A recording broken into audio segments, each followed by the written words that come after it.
Get ready to do life and business on your terms and truly live your big ticket life.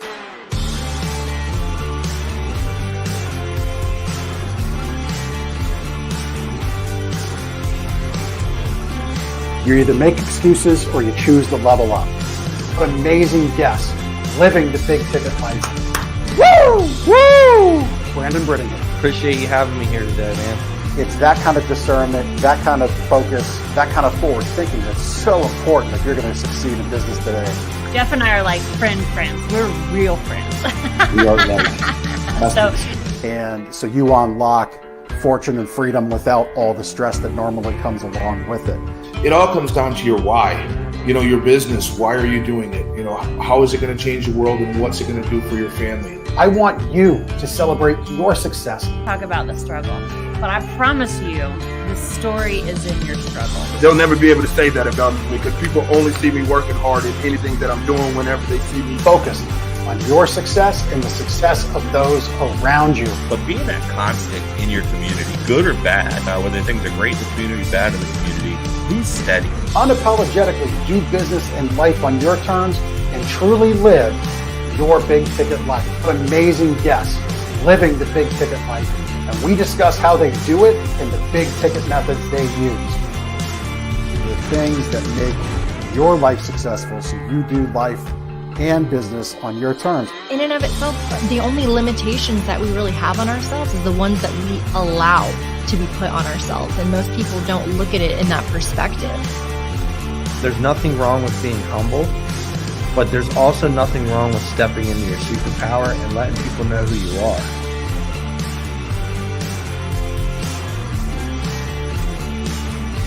Get ready to do life and business on your terms and truly live your big ticket life.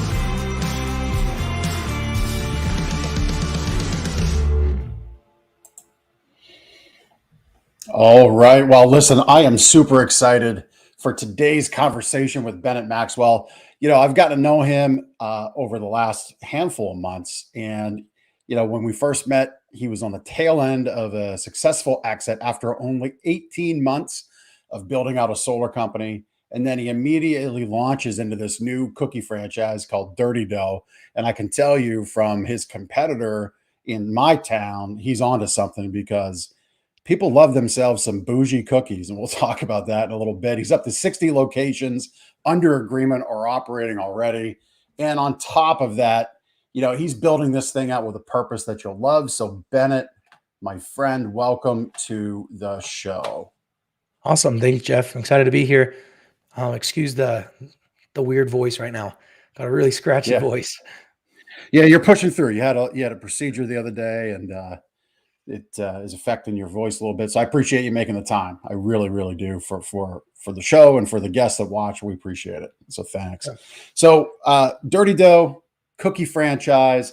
Let's first start out with the purpose and the give back that you're making a part of the culture. That's part of how you're going to operate. And I love when businesses do that. So why don't you, let's jump in and share with our listeners what you're doing with your give back aspect of Dirty Dough. So I'm starting, my sales career was door-to-door sales, starting in pest control. College dude in pest control, you're selling pest control to make money, and it was great money, but there's no really passion behind it. Sold a few different things, and then until I landed on solar, and I noticed how big of a difference it was to be passionate about something, to be like, hey, this is a win-win. It was just a very easy sell, and I was always saving people money with solar. I'm like, yeah, it's way better to have a bigger purpose of helping people rather than just the money. A lot of it also came, I was doing the kind of the core values exercises. One of them is write your obituary. And I'm kind of thinking I don't care to be known for money. Who cares if you're successful or if you have money? At least, that as myself going through that exercise. So instead, it's how many people could I positively impact? How many people can I help live fulfilled, happy lives? Anyway, so with that in mind, the Dirty Dough is all about mental health. So that's everything that we're doing in there. It's that mental health focus. And it started with looking at the competitors' cookies. When I purchased this company, it was one existing location. That's where we're still at today, just one open. But like you said, Jeff, we have 60 opening. The first 5 are next month. So Fantastic. looking at all these cookies, it's all about, they're clean, they look good, they're perfect. And I've been following a guy named Jonathan Haidt for the last few years. And he's a psychologist and tracking the suicide and self-harm rates in kids and teens and correlating it with the rise in social media. So at the time I listened to it, I had a 2-year-old daughter and a newborn daughter. And compared to 15 years ago, both my daughters are like 150% more likely to go to the hospital because of self-harm. It's like, crap, what do you do about that? Anyway, so when I bought this company, we said dirty dough, the dough is dirty. We're going to focus on the inside of the cookie. And then that's a positive message. It's all about, the inside matters most. So there's my 2 daughters right there. And then my little boy, that's 1. But it's the inside matters most. And that's what I wanted to push out. So I noticed my daughter at 4 years old, she was watching this YouTube video of a guy playing with his daughter, a dad playing with his daughter, really good, clean content. But she's already comparing herself at 4 years old to this, YouTuber. Daddy, I want what this person has. I want to go where this person has, but she has that, right? So it was like, man, at 4 years old, she's already starting this mental health. Like, I'm going to compare my normal, boring, imperfect life with somebody else's perfect Instagram life. So that's what Dirty Dough is all about, is fighting against that and showing life is messy and dirty, but it's meant to be enjoyed just like these cookies. So we are doing wellness centers in K through 12 schools. So we're converting old classrooms into a wellness center with the focus of educating kids on mental health. I really want to beat the stigma of right now, mental health is you go focus on it if you're mentally ill, but nobody's proactive on it. And that's really what I want to push with these wellness rooms is how do we practice mental health every week, maybe even every day, just like we do with our physical health. Because if you're trying to live a fulfilled, happy life, what's more important than the mental health. So that's kind of what we're doing, building out this wellness rooms. And then all of our messaging with Dirty Dough is the inside matters most, kind of be authentic, come as you are type messaging that we're pushing out. Yeah. I mean, I love it. I'm an involved parent at a local level with our local school district. So I've heard the stories, I've seen it. We unfortunately, I guess it was about this time, early spring last year, a young adult, young boy, he committed suicide. My wife coached him for, I think, a league or 2 season in bowling in like the little youth bowling program that they have at your local bowling centers. So it was sad. I mean, it was sad for our community. And I love the focus that making this a proactive part of an upbringing, because you're 100% right. Social media is tremendously powerful, as you and I know, providing you ride it like Seabiscuit and make it positive. But if you just let it go, I mean, this is a deep level. And I had a previous guest on, Kurt Mercadante. You could check out that episode if you're listening. I mean, if we just let social media go, it will live out the matrix where the robots and the machines take over the world and destroy it. If you just let it do what the algorithm's programmed to do and what it responds to, it will be a very negative thing. So I love the focus that you're putting on it as a proactive effort and these spaces in schools, because it's, I think there's so much of what happens in school that is just so programmed to lead down this predetermined path. And there's no pause button. There's no off ramp to focus on positivity in mental health. So I really like that. That's a very cool focus. So these rooms will building have into the culture. Yeah. Tell us about the rooms. So you can pop in these rooms for a limited amount of time, 10 to maybe 15 minutes is all. And it's all about educating yourself on mental health and actually practicing different mental health techniques. So you can grab an iPad. It's going to walk you through guided meditation or breathing exercises or mindfulness, happiness mindset, different things like that. So that's what these rooms are for. It's a spot to come to work on your mental health, not so much as to escape the world, because I don't think that that's super beneficial to, a safe space to escape the problems, but rather they're problems. They're going to continue to be problems. Let's learn how to cope and confront those problems with the correct tools rather than just, looking for a safe space. Yeah. Yep. Yeah. I mean, I really like it. And the breathing thing, this is another, I'm positive there are entire podcast shows dedicated to the concept of healthy breathing and meditative Mhm. breathing.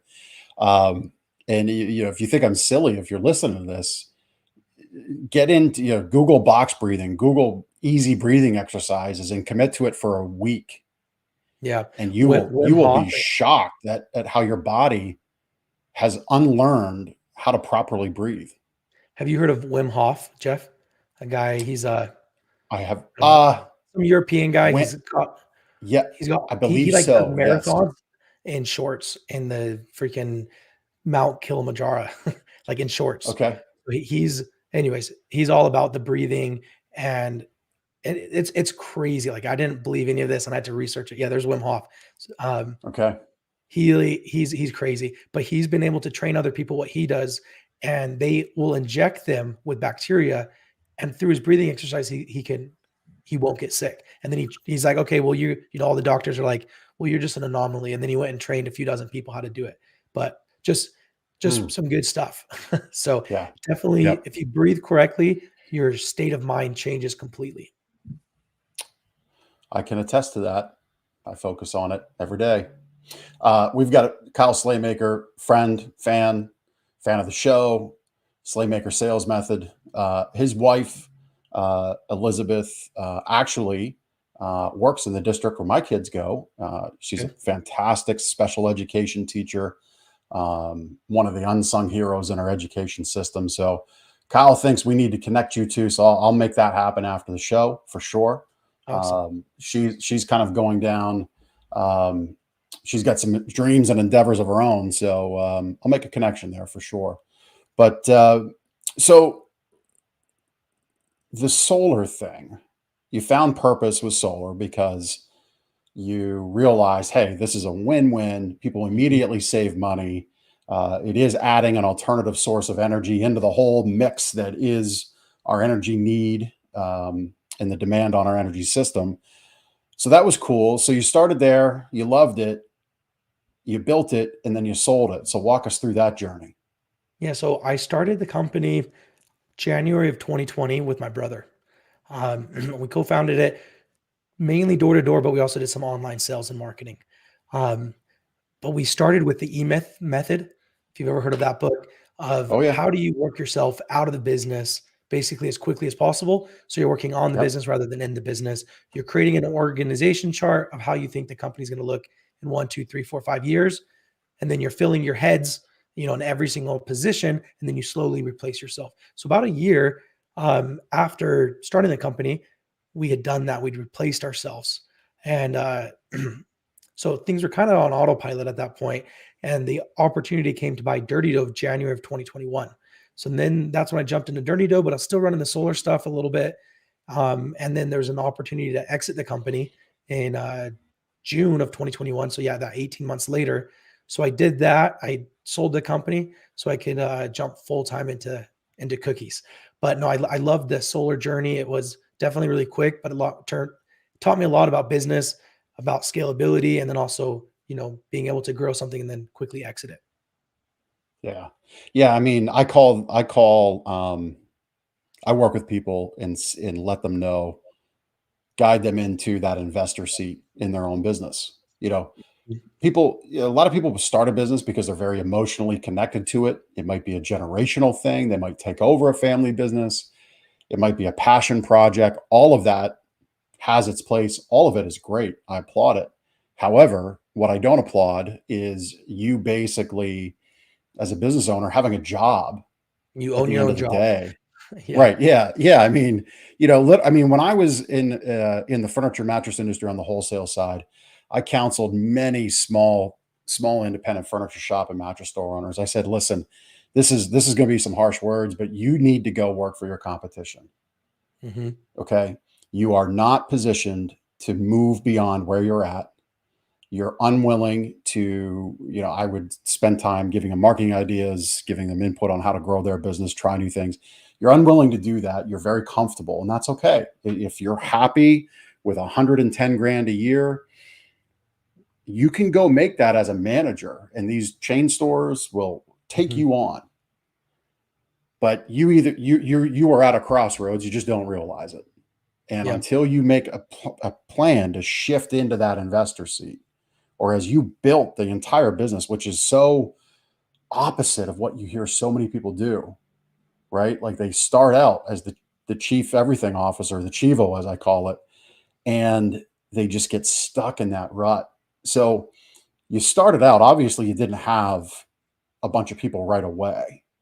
So how did you balance knowing you needed the heads, knowing you needed the people, but still, there had to be a point in time where you're like, well, we still got to answer the phones. We still got to write the emails. We still got to do the estimates, and we still have to do the fulfillment. So how did you balance that? Yeah. So it was little by little, you build this org chart. So like I specifically was more over the sales side, a lot of the ops as well. So you start with the lowest position. So, a door-to-door sales rep. And then what do they do? What are their responsibilities? And you build out that job, and then you hire somebody. So I hired my first sales rep in January of 2020. And then, okay, now that made me the sales manager at that point. So what does the sales manager do? How do they do incentives? How do they coordinate? How do they do, team meetings? And then I developed that, we're going to do these slide presentations. So it's, an interactive meeting. We do some role playing, under this model. And then you hire a manager, or you promote, the sales rep up to a manager. And then, okay, well, the next position is your VP of sales. So now I had 2 managers underneath me. They both had, small teams underneath them. So I now am in the VP of sales, and I'm overseeing them. I'm holding them accountable to their goals, helping them strategize. So I built out that position. Then I hired somebody to fill that position, which again, then pushed me up to kind of the next level. And then we did the same thing with ops. So in solar, it's like, who's building your proposals? Well, I learned how to build all the proposals. Then I hired somebody that was actually overseas. Hired some people out of the Philippines. They did the proposals, and then the account management. And here's how it is, documenting everything meticulously. So you can plug in somebody without having to spend, obviously it takes time to train them, but if everything's written down, using Loom a lot, screen recordings, project management system, we were using Asana. So it's like, hey, here's everything that you need to do to make a proposal. And here's a video as well, if you'd like to watch that. And then kind of working your way up on that ops till we have a regional ops manager that's overseeing that team in the Philippines. And yeah, both of those people we hired, in just about a year's time from starting the business. And once we had those 2, kind of everything was running pretty smoothly. So it's just little by little. That's pretty, I just want to kind of come back to the fact that you had operations managers sourced through the virtual assistant world. Mm-hmm. Normally when people think of virtual assistants, it's more menial task, check this box, do this, very simple things. Right. But I've come to learn, in our Apex network, Justin Nelson with Sphere Rocket. The world of virtual assistants is pretty incredible. You've just shared it. Yeah. So they were running everything. Yeah. So was other than boots on the ground and the teams, I'm guessing you contracted out the installation? Yes. Yeah. So other than boots on the ground, doing the selling and the teams, everything else was everything else mostly VA? Yeah. And we use them to That's wild. supplement a lot of like the manager's tasks as well. Because a manager, we want them to lead from the front. We want them to sell. Typically a good salesperson isn't always the most organized person. So like on Mondays, we would have our Monday madness. So everybody would challenge each other, like, I think I can sell more accounts than you, whatever. Well, the following Monday, whoever wins gets to eat lunch in front of the rest of the team, and whoever loses, they get their punishment, whatever. But so the managers would kind of come up with this, but the VAs would give them a pitch deck, and a slide deck, right? This is the presentation. They would go make some edits, but now the presentations look nice. All of the competitions were tracked by the virtual assistants, and then they would send out a DoorDash link to all of the winners and say, hey, we're eating at Chick-fil-A today. You can order up to $15, but it's like now the manager doesn't have to do all of that.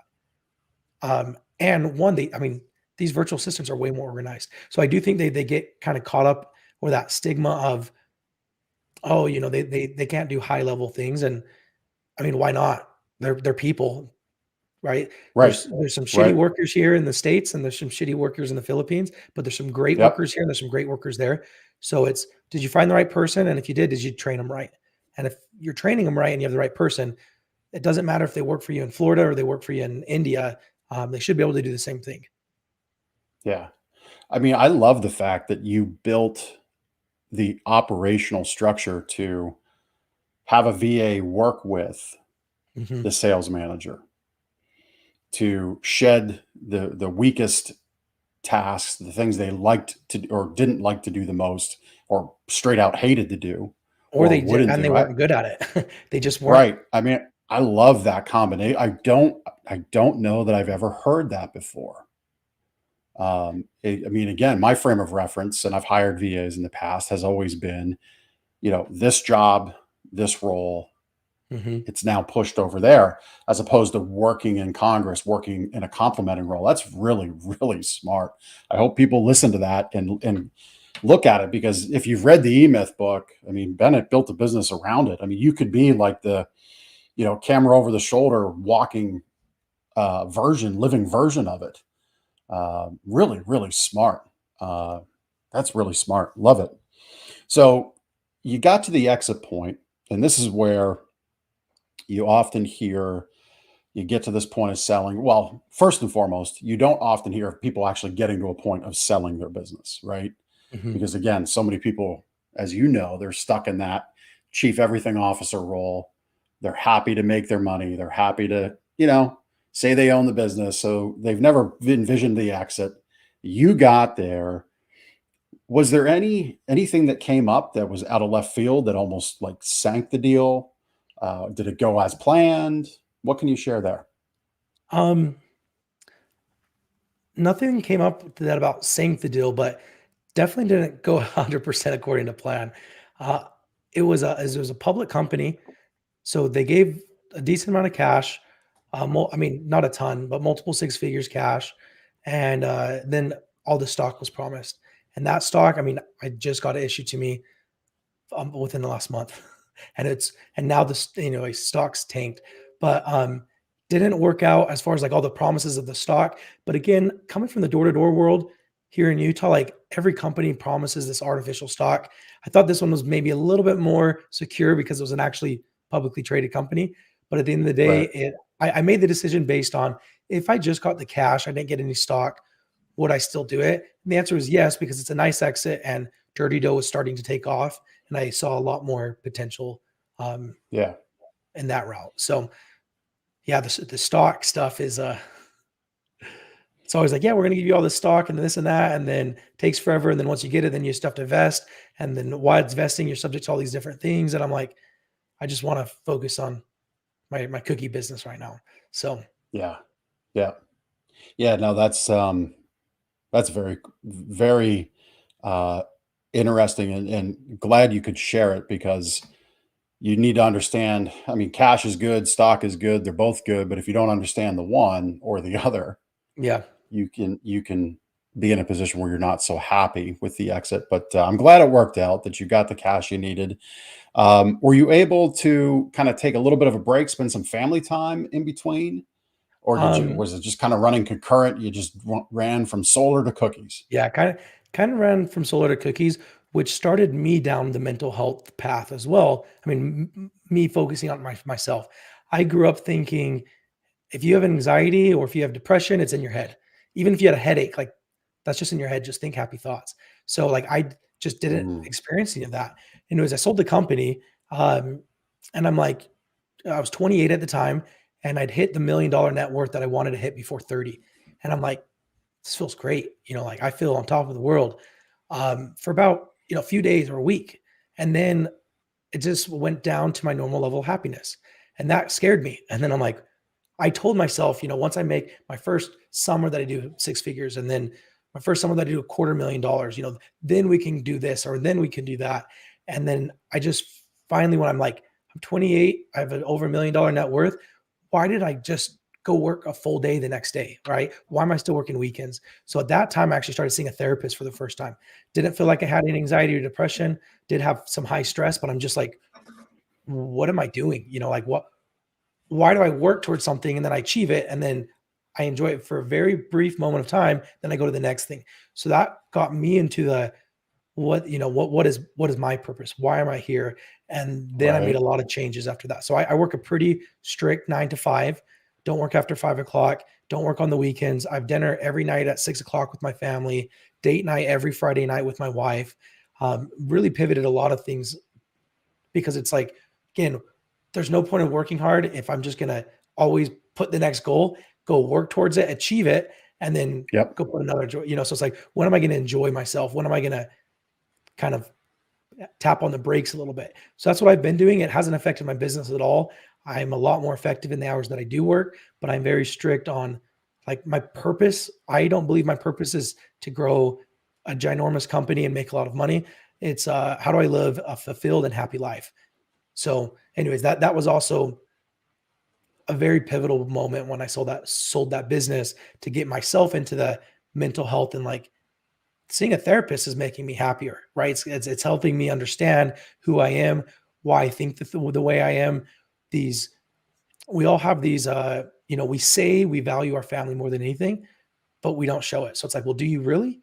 Or do you just not know how to? Anyways, I'm a very big proponent of everybody, especially people in business, should see a therapist. You should know how your mind works. You should know what drives you, what doesn't drive you, where your actions don't align with your beliefs, and then work on those. Yeah. Yeah.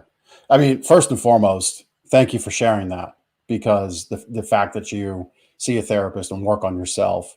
Again, I don't know that I've ever listened to a podcast where somebody openly shared that. And it's sad that there's such a mental stigma around it, or such a stigma around it as weakness, because in reality, it's not, right? Being strong in your mind is actually probably one of the biggest flexes you can make in life. So that's very cool that you shared that. I appreciate it. We're both part of Apex. We have a business coach, Mhm. right? I've always used personal trainers. It's like, but again, for me to be happier and more fulfilled, is a business coach going to get me there, or weightlifting coach, or a mental health coach / therapist? If I could choose one of those three, I think it would be the therapist / mental coach, because you're working on your mind, and that's where your happiness comes from. So anyways, it's, but we don't think about that. I never thought about it like that. It's just, well, if I'm successful and I have a business coach and I can lift a lot of weights and my body's healthy, whatever, then I'm going to be happy. But it's like, well, no, look at all the people that are successful out there that aren't happy, that have big businesses, that aren't spending time with the people they love. Yeah. Yeah. I mean, you can look at the Tiger Woods example, right? Top of the world, like top of the world. And, just has an addiction that he is unable to keep in check. Well, became an addiction. Obviously, addictions are naturally unable to be kept in check, and just doing some down low stuff and got caught. And so, work on yourself. Very important. Appreciate you sharing that. So you've created that space for that family time, that space to unwind, that space to be impactful. Again, I'll reference him because he was such a great guest. Kurt Mercadante, a couple episodes back, he asked the question of his clients, what's the price to buy your wife? And that's a pretty in your face, abrupt question, right? And he doesn't approach it from an angle of, I want to sleep with your wife. It's really kind of pushing back on his clients, and really anybody who might be listening to this. When you say to yourself, if I can just get to another 50 grand a year in income, or 100 grand a year in income, or hit that $1 million a year in wealth, really what you're doing is trading off your family, because that's what you're saying. I just need to get here, so I then have dinners at 6 o'clock every night and a date night on Friday. So you've built that in, which is awesome to hear. I love when people build in these spaces, whether it be a physical place. This week I've worked on an amazing deck up at my campsite, and we did the same in our house here, because I love to kind of sit outside and relax with a cigar and take that time to reflect and chill, right? But I love that you've built it in. Your daughter, if we go back to the beginning of our time on the show today, your daughter realized from that YouTube video that there was a different relationship out there that child had with her father. So what are those videos like now with you and your family, now that you've got that space? Well, she's not allowed to watch YouTube anymore. My wife's like, no more YouTube. I still have YouTube on my phone. So when I come home from work, my daughter's like, can I have 3 minutes YouTube? I'll give her 3 minutes. But I mean, it's again going back to that show and kind of what I was bringing up was it's very good, clean content. It's a dad playing with his daughter. They also have Mhm. a baby brother. But the thing is, this 5 or 6 year old daughter, watching this, it's like a real life, right? It's a kind of vlogging. You think that this is 100% real, which it is. I mean, a guy's following around with the camera, right? But very like kind of raw footage. But what you don't ever see is you don't ever see the little girl cry. You don't ever see the little girl Mm. be put in timeout. You don't ever see the little girl fight with her brother. But as a 4 year Right. old, I don't know if you make that connection, right? You just look at it and like, oh, she doesn't fight with her brother. Oh, she doesn't ever As a fight with her dad. 40-year-old, people don't make that connection on digital and Yeah. social media today.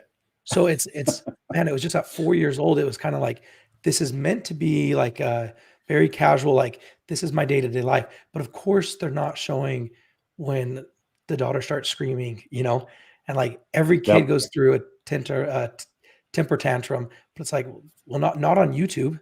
Not on YouTube, they don't. They don't get put in timeout on YouTube. So what does that make my daughter feel like when she fights with her sisters or with her sister, her brother, and we put her in timeout? Well, that's not fair. Adley doesn't. That's the name of that little girl. So, anyways, again, I think that's like the cleanest content you can get, but because they're not going to. I mean, I'm not saying that they should show their daughter crying. That's definitely not what I'm saying. But it's just that's the issue right now. It's very, very good clean Yeah. content, best you can find, but it's still, I think, has a big effect on my daughter. Well, I mean, it's a very, very appropriate example of how even the most innocent Mhm. content you take in can create this falsity in your mind. So you have to be so um, intelligent and thoughtful with what you do take in and the Yep. questions you ask around it. I saw Dr. B, our friend Brian Holly. He made a post this morning. I'm thinking it's his AirPods case. It had a note, something of written right on the case in a Sharpie marker. Be intentional about what you take in because what goes in comes out. Mhm. And I thought, well, that's Oh, pretty smart to put it right on that your is. AirPod case, And again, like we create these spaces for happy moments. Um, you dinner at 6 every night, date nights with your wife on Fridays. Um, we also need to create these speed bumps, these roadblocks of, hey, keep yourself in check here, right? Don't Yep. don't go spend half an hour listening to some podcast where people just want and complain about politics, right? Yeah. Very, very smart. Love how you've built that life. So what's the family, the kids, you put that schedule in. What's been the biggest accolade, the biggest joy that's come from all of that? Um, Even when I first made the decision to stop working at 5, like I'm in that's this family time. And then I still didn't feel like it was real good family time. Like I wasn't just with, I mean, because you can be there not working, but you're not necessarily present. So the dinner thing, again, that's something my therapist told me to do. Like, do dinner every night, set. Because if you put your phone down and everybody's eating around the dinner table at 6 o'clock, like you are present. You can't not be present at that point. If I just stop working at 5, I go lay on the couch, have a show in the background. Maybe I'm thumbing through my phone or something. That is not that I'm not being present. I'm not working, but I'm really not enjoying that family time. So we go on literally every single day I come from work and my older daughter, hey daddy, can we go on a date? And it's like, she wants to walk to Walmart typically. And we buy a Kinder egg, it has a little toy and has a little chocolate on one side, but we do that Nice. most days. Or we run to the dollar store. She'll do a chore. We'll give her $1. We run to the dollar store and she gets something. But even taking it a step further and doing the, daddy daughter dates I take both of those girls out probably 4 nights a week. Even if it's just 10, 20 minutes, we go do something because Yep. again, it was first like, let me just stop working, but that's not enough. It's let's stop working, but now I have to be present. How do I be present? Well, dinner, I'm present during dinner. And if it's just me walking around with these girls, like I'm definitely present. And it's allowed me to enjoy them so much more. Yeah, that's really, You can see them. really cool to hear. They're adorable. They're so They fun. are. Yep. Yeah, I mean, very cool. Love seeing just- one of my guests are doing this kind of stuff. It's very, very So cool. this was in Greece and 2 weeks ago. We go on a vacation probably, I mean, at least every other month. Because the same thing, like why do we work so hard and achieve success so we can retire and go on vacation when we're 60? It's like, no, I want to have Right. these mini retirements. Have you ever heard of the 4 Hour Work Week by Tim Ferriss? Yep. He talks about these mini Yep. retirements. So we try to do, like, next month, my wife's going to Mexico for a whole month, and I'll come towards the latter half of the month to kind of be with her. But yeah, typically every other month we try to go take a family vacation for a week. Yeah. Very cool. Love it. So to keep those mini vacations going, Yeah.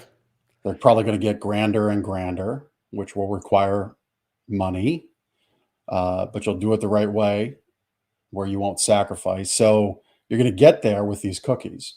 Hmm. So, I mean, dirty dough cookies look pretty amazing. Um, you've started this out. We've talked about crumble a little bit. I referenced it earlier. The crumble in my town, like it has hit hard. People like are into They, these cookies. they kill it. Crumbles do so well. It's such a good brand. Yeah, yeah. So tell us a little bit about dirty dough, right? I, Yeah. I, I know the story, but I would share with the listeners how you got involved, why you got involved. Let's jump into that. So I was trying to buy a crumble, and kind of going back to what we were just talking about, the E-Myth and owning your own job. When you own your own job, that's not the best place to be in, because typically it's a shitty job because you get paid last and you work the most, right? Yep. So it's like, well, Yep. I don't let's go work for the competition and make my 110,000 rather than me owning my own job type of deal. So I'm a very big proponent into that and trading money for money rather than time for money. So when I was presented with the opportunity to buy a crumble franchise, I really wanted one, but they were already sold out of Utah and they require you to be owner operated. And that just kind of went against my beliefs of, well, you're telling me I can buy a job from you. Like, I don't really want to do that.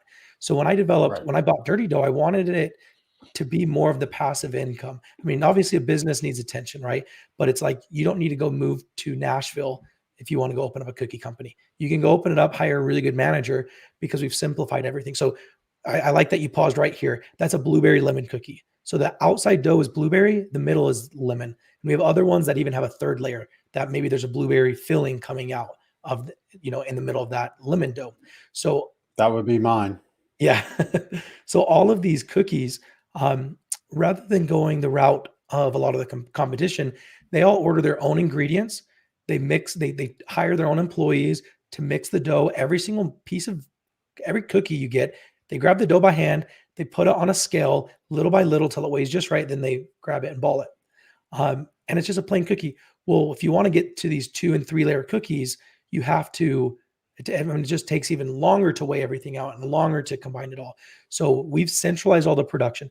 So we mix 700 cookies at a time. We throw it through a machine that makes the cookies, these 2, 3 layer cookies, and all of the quality control is now done at a corporate level. So we send these dough pucks, these pre-portioned dough pucks, to each of the franchisees.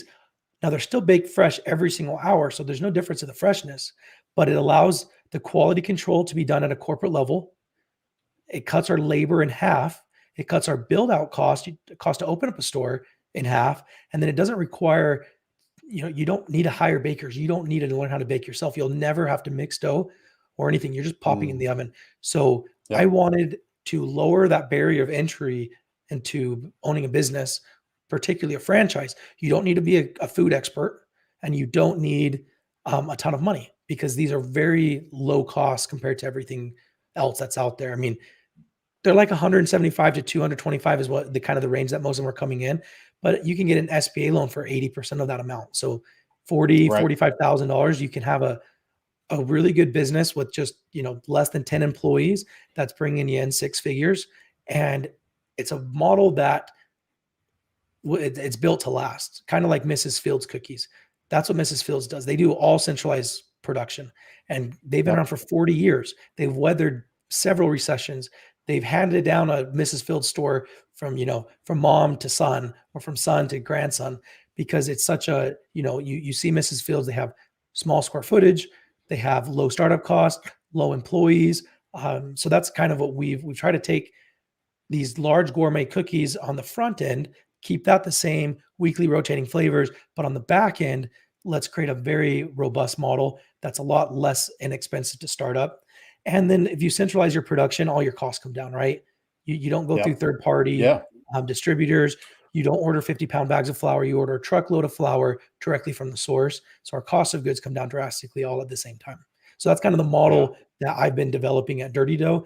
And that's what's allowed us to sell 60 stores with only one store open, because they're seeing how simple the model is. I mean, when the timer goes out, take out the cookies, Right. like Yeah. or you messed up. Well, and I want to come back to the leverage of what you've built in to Dirty Dough. I would contend it's more a la McDonald's than anything, right? Because McDonald's, I believe this is still the case. I know it once was because I saw the agreement. If you as an owner operator are caught working inside your franchise, you are subject to losing that franchise. Okay. Yeah, no, I didn't know Because that. Yeah, because that is not the recipe for success. So I love that you've really built this in, and that for the leverage, if I remember correctly, you have some pretty big talent on the corporate development team for the cookies, for the ingredients and the sourcing. Is that right? Yeah, we hired a lady, she wrote all of our ops manual. She worked for a company called Maui Wowie, did all their franchise training for over a decade. So very experienced in the franchise world. The lady who actually started Maui Wowie Smoothies and Coffees back in the 80s, it was the first ever mobile franchise system to exist. You had to go through like a dozen attorneys to figure this out. She grew it to just under 700 locations, sold it, then took another company from nothing all the way to 90 locations. And then I hired her on in December as CEO. And then, so we had a really good kind of franchising experience, because I'm doing my best to learn everything, but I'm also living the E-Myth, right? Like I'm trying to Right. replace myself. So like right now, my title is founder and I don't have any real responsibilities. Not that I don't work. I work more than anybody probably, like during my 9 to 5, like I'm always, I'm a go-getter for sure. Right. But it's, what do I see that needs done that day? Do we need a little bit of help on the sales, a little bit of help on the operations? Do I need to get the name out? Do I need to be on a podcast? Things like that. And then we hired some really good talent to oversee the warehouse as well as all the logistics. There's a company called American Crafts. They do paper craft supplies. And about 2.5 years ago, they wanted to get into food craft. So they hired Josh, the guy that's built everything out for us now. And in 2.5 years, he took them from, no food division. Last year, they did 70 million in just the food division. So again, got him. And then another guy who had sold his trucking company. They did 50 million in trucking last year. He came on board to do all of our logistics to make sure that the cookies are there on time when they need to be. I mean, really what you've just described, the way that you've assembled the talent and leveraged that talent and well leveraged their skills, you're skating to where the puck's going to be. Mm-hmm. You're hiring for the future. You're not hiring for today. You're not hiring for 6 months ago because you needed a CFO or a CEO or an ops manager 6 months ago, and you've been shouldering it. And it's so good to relieve that burden today, when in reality, what you're really doing is you're hiring for where Dirty Dough is going to be in 3 years. Yeah. Or more. It's really incredible. If we want to open up 500 plus stores, we have to have somebody that's done it before. Right. Yep. And we have multiple people that have done that before, because we also have a really good board of advisors that have had several hundred franchisees. So yeah, it's definitely starting with the end in mind of like, okay, how are we going to get this to 1,000 stores? Who are the key players? And let's just hire them now. Because if it's going to work, then we're going to need them. And then it's a very different story of like, oh, hey, should we try this out? Should we try out this special type of cookie? It's like, well, no, if it doesn't go through the machine, we can't try it out because it's not scalable. Mm-hmm. So why try it out if it's only going to work in a handful of stores? It has to be scalable. It has to be consistent. So it's allowed us to make these decisions a lot easier of, are we going to do it or not? Well, does it work with 1,000 stores? And if the model works with 1,000 stores, then yes, let's offer that product. Yes, let's offer that cookie. Yes, let's offer, take home cookie dough, whatever it is, but it has to fit. It has to be a model that can fit in 1,000 stores. Yeah. Well, and I mean, it has to also, what you've just described complements what's ahead when it comes to sourcing labor. Mhm. You know, you and if you want the same experience from, Dirty Dough in Lancaster, Pennsylvania, where I do business, to Dirty Dough in Lancaster, California, or as it said, Lancaster, which I don't even know what that is. But anyway, it's got Need to to be play the it again. same cookie, right? It's got to be the same cookie, from literally in that example, shore to shore. Yep. And so it's really smart what you've done, because you've taken away that opportunity for bad quality to exist, which hurts the franchisee, Yep. which hurts the ultimately the consumer belief in the brand. Yep. And on top of that, we've also taken away most of the areas of waste. So when I bought the company, I saw 3 areas of waste. You have your raw ingredient waste. So you have a blueberry cookie. How many blueberries do you order? And what do you do with your leftover blueberries? Your raw ingredient that didn't make it into a cookie. Well, those get thrown Mm, away, right? That cookie's not coming back for months if it ever comes back. And then number right. 2, you have teenagers working in your store and they mess up when they mix the batches, right? They just do. And every time they mess up, you have to throw it all away. And then the third area is at the end of the night, you throw away all your cookies. You let your employees take one home, and then you have to throw away all the rest. So the raw ingredients, well, the franchisees don't touch raw ingredients. So there is no waste there. Messing up a batch of dough, well, they don't mix any dough. So there's no opportunity to waste there. And at the end of the night, rather than throwing away our cookies, we repurpose them in shakes the following days with a very, Mm, very simple process, like kind of like a McFlurry machine. Rather than using a whole blender that you have to clean the whole blender, there's waste on the blender. It pulverizes the cookie. This is kind of just a little mixing arm. You mix it inside the cup that the customer is going to eat out of. So there's nothing to clean. There's no waste, and it keeps the cookies chunky, the shake chunky you're rather than pulverizing it.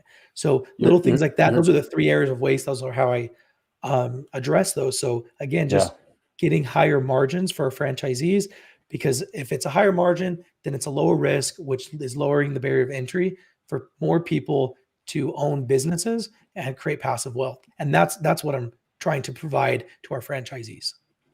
Yeah. I mean, I love it. I was going to comment, you're killing me with the McFlurry thing, because my favorite McFlurry is the Reese's peanut butter cup McFlurry. Uh, like that is my jam right there. I will break a diet. I would go off a 75 hard for it, McFlurries are but delicious. they don't seem to be bringing it back, so I don't have to worry about that. Um, but man, a dirty dough cookie shake. I mean, that It's just good. sounds amazing to me. So as we're getting to the end of our time, so you're franchising this thing, Yep. and that's cool. And um, so for me personally, I will never franchise my business for the sole reason that I'm a small government. I don't want government in my life or business any more than it has to be. Now, Mhm. obviously, for your franchisees, they don't really need to worry about that, short of, having their local business licenses, occupancy permits, which of Right. course you would, your operations manual and team will help them through all that. Yep. But at a high level, for me, it's just a no go. Like it's one of my things that I just won't do in business, Yep. because it's just not for me. So was that a thing for you? How was navigating Yeah. getting the franchising setting up? I mean, obviously you've handled it because you've sold 60 of them, but like for me, it's just a no go. So for you, Yes, obviously sir. you've conquered it. The cons of franchising, you don't have as much control as obviously if they're your own stores. Um, and then you have these government regulations and all these other stuff as well as a franchisor. Um, so I did go back and forth there. Do we want to be corporate owned or do we want to be franchise owned? And we sat on franchising really for 2 reasons. One, I sat down with somebody, they own 200 something restaurants, corporate owned. And they're like, well, my 200 restaurants is worth more than 1,000, a franchisor worth 1,000 units, as far as money goes. Um, because there's, you're keeping all the margin for yourself. So I totally see that. But my goal with this was to have, if we've done 60 franchises in under 6 months, is it out of the question to have 1,000? I don't think so. I think we can maybe get there. So if we have 1,000, what am I going to do with those 1,000 stores? Because whether you have 60 franchises or 1,000 franchises. Either way, it's enough money to sell the business and retire off of. So what's kind of the bigger purpose? And I see myself having 3 customers: my franchisees, my employees and their employees, and then our end consumer. So how can I serve, like, because that's what I'm going after. How do I serve those 3 people and serve the most amount of people as possible? Well, you can expand so much quicker with franchising, because guess how much it costs us to open up these 60 stores? Well, it doesn't cost us anything. They pay for everything, right? And then they're paying us on top of that. So I want, several hundred franchisees that have given a really good model of relatively passive income that can be passed down to future generations. And I want to serve hundreds of people like that. It's actually another guy from Apex, Jeff Bracken, I think. Forgot his last name. Jeff Bracken. Yep. Yeah. So we bought his, he's got an HR service company, and at a corporate level, we're paying for life guidance coaches for all of our employees and all of the employees of our franchisees. So if you have 1,000 stores, that means there's 20,000 employees. And who works in a cookie store? 16 to 22-year-old, mainly female. Who's most affected by the mental health crisis? 16. Brother, I love how you're tying it back. Mainly female. Yeah. So that's great. If we can pay, and we are, I want 1,000 stores so I could positively affect 20,000 young people. And they pair them up with a life coach that's been through something similar, whether it's anxiety or depression or reaching peak performance, eating habit, quality sleep, mindfulness, getting into meditation, divorce, going through divorce, or taking care of a parent with Alzheimer's. Like there's like 50 things on there. Being a minority, like just anything, they get paired up with a coach, and there's unlimited calls. So again, that's why I wanted to go for that 1,000 mark, because I want to change the lives of as many people as possible. Now, on the end consumer, we think we'll build at least one wellness center per franchise. So if we can have 1,000 wellness centers throughout the country, probably 2,000, I think we could fund 2 of them per store. That's, hundreds of thousands of kids that'll go through those. So that's why I chose franchising it. Because you can make a lot more money, keep the control with lower amounts. And I totally, respect that. But I wanted to because I'm going after the mental health impact, how can I grow faster and scale quicker? And it's franchising. Yeah. Well, that is very, very cool to hear the whole breakdown. I figured you were getting there to the wellness centers as part of it. The fact that you're offering coaching to the employees, beyond the fact that that's a great benefit for the owner to have, right, as a hiring, benefit and a job benefit. It's just culturally, as part of your ethos, it's awesome to hear that. And I love when businesses build that in to their success model and how they operate. That's just so very cool to hear. Man, I've enjoyed our time together. I really do. This has been a great time. Thank you for toughing it out. I know you're not feeling 100%, but if you want to get in touch with Bennett, we've been flashing his stuff up on the screen. But if you're listening to this on audio, Bennett, why don't you just kind of run through how people connect with you, just so they can hear that? Yeah, BennettMaxwell.com, BennettMaxwell.com. And you can connect with me on social media. I try to post good, relevant content every day on LinkedIn, Instagram, and Facebook. And I also do about every other week, I write an In the Trenches report. So if you want to receive that report, you can subscribe there. And you can also inquire about franchising. If you're interested in, taking that next step, owning another business, but you're kind of scared to do it. I mean, franchising is a very, very good option for you, because it's a low, again, the barrier to entry is just a lot lower, because the game plan, the playbook is already there. So anyways, that's the best way to connect with me, just kind of depending on how you want to connect. All right, very good. Well, Bennett, it's been a pleasure. Really enjoyed having you on the show. Appreciate it. You're definitely living what I like to call those big ticket life principles, life and business on your terms. So appreciate you toughing it out, joining us. And man, I can't wait to see you get to 1,000 units. It's going to be amazing. Appreciate it, Jeff. Thank you. All right. Thank you. We'll see you next week on the Big Ticket Life. Thank you so much for taking the time to listen to this episode of the Big Ticket Life. You've heard from another amazing guest living their own big ticket life, and now it's time to live yours. First, I'd love for you to take me up on my free gift to you. Claim your gift at gift.thebigticketlife.live. That's gift gift.thebigticketlife.live. See, all your life you've been told what is and what isn't possible by the loudest voices from the cheapest seats. It's time to finally do life and business on your terms. Sure, you've heard similar things, but without clarity on what can be done, it's easy to have your customers, employees, maybe even partners, and your spouse keep you from truly living a big ticket life.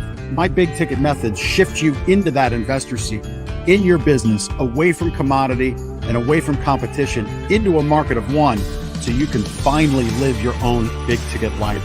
So my gift to you is for you to book your discovery call today, where we'll uncover first the Chivo behaviors, those chief everything officer behaviors that hold you back, and why moving into the investor seat in your own business is critical.